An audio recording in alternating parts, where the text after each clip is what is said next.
នៅសាលាក្រុងប៉ោយប៉ែតនាព្រឹកថ្ងៃទី30ខែមិថុនាឆ្នាំ2026ឯកឧត្តមឧត្តមស្នេហ៍ឯកសំវណ្ណវីរៈអគ្គស្នងការរងនគរបាលជាតិតំណាងដ៏ខ្ពង់ខ្ពស់ឯកឧត្តមនាយឧត្តមស្នេហ៍សថេតអគ្គស្នងការនគរបាលជាតិបានអញ្ជើញចូលរួមកិច្ចប្រជុំពិភាក្សាត្រួតពិនិត្យនិងវិយតម្លៃលទ្ធផលកិច្ចប្រតិបត្តិការបង្ក្រាបទីតាំងដែលមានសកម្មភាពឆបោកតាមប្រព័ន្ធបច្ចេកវិទ្យាក្នុងភូមិសាស្ត្រខេត្តបន្ទាយមានជ័យក្រោមអធិបតីភាពឯកឧត្តមនាយឧត្តមស្នេហ៍ជួនសវណ្ណរដ្ឋមន្ត្រីប្រតិភូអមនាយករដ្ឋមន្ត្រីនិងជាអនុប្រធានលេខាធិការដ្ឋាននៃគណៈកម្មការចំពោះកិច្ចប្រយុទ្ធប្រឆាំងការឆបោកតាមប្រព័ន្ធបច្ចេកវិទ្យាកិច្ចប្រជុំនេះមានការចូលរួមពីលោកប្រាក់ប៉ូលីអភិបាលរងខេត្តតំណាងឯកឧត្តមអភិបាលខេត្តលោកសំរិទ្ធសុខុនព្រះរាជអាជ្ញារងអមសាលាដំបងខេត្តលោកគៀតហ៊ុលអភិបាលក្រុងប៉ោយប៉ែតលោកស្នងការរងលោកអធិការរង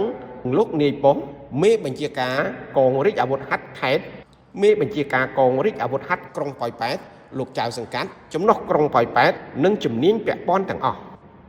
បន្ទាប់ពីស្ដាប់របាយការណ៍របស់លោកប្រាក់ប៉ូលីអភិបាលរងខេត្តបន្ទាយមានជ័យ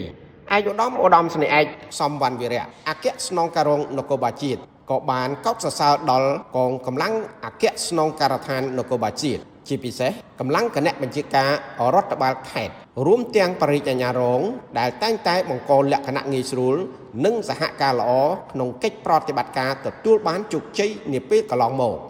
ឯកឧត្តមអគ្គស្នងការរងនគរបាលជាតិក៏បានផ្ដល់អនុសាសន៍ជាបទពិសោធន៍ដល់មន្ត្រីនគរបាលយុត្តិធម៌និងមន្ត្រីជំនាញពាក់ព័ន្ធត្រូវពង្រឹងការអនុវត្តបន្តចុះផ្សព្វផ្សាយអនុក្រឹត្យលេខ03ត្រួតពិនិត្យទីតាំងស្នាក់នៅប្រមូលផ្ដុំនិងពង្រឹងកិច្ចការងារកសាងនីតិវិធីទៅតុលាការរបស់កម្លាំងជំនាញដែលពាក់ព័ន្ធដើម្បីបំពេញបន្ថែមចំណុចខ្វះខាតសំណុំពរបញ្ហាប្រឈមឯកឧត្តមនាយឧត្តមស្នេហ៍ជួនសវណ្ណរដ្ឋមន្ត្រីប្រតិភូអមនាយករដ្ឋមន្ត្រីបានឯកភាពលើរបាយការណ៍និងការលើកឡើងដ៏មានន័យរបស់ឯកឧត្តមអគ្គស្នងការរងនគរបាលជាតិហើយក៏បានសង្កត់ធ្ងន់ដល់លោកចៅសង្កាត់លោកអធិការលោកនាយប៉ុស្តិ៍ត្រូវពង្រឹងប្រសិទ្ធភាពក្នុងស្មារតីទទួលខុសត្រូវខ្ពស់បំផុតត្រូវបង្កើនការពង្រឹងប្រសិទ្ធភាពត្រួតពិនិត្យទប់ស្កាត់តាមច្រកផ្លូវវិលត្រឡប់ចូលមកវិញក្នុងតំបន់ដែលបានត្រួតពិនិត្យរួចហើយក្នុងភូមិសាស្ត្រខេត្តបន្ទាយមានជ័យត្រូវខិតខំធ្វើចលនាកម្លាំងរួមទាំងកម្លាំងប្រជាការពារក្នុងការស្វែងរកទីតាំងក្នុងមូលដ្ឋាន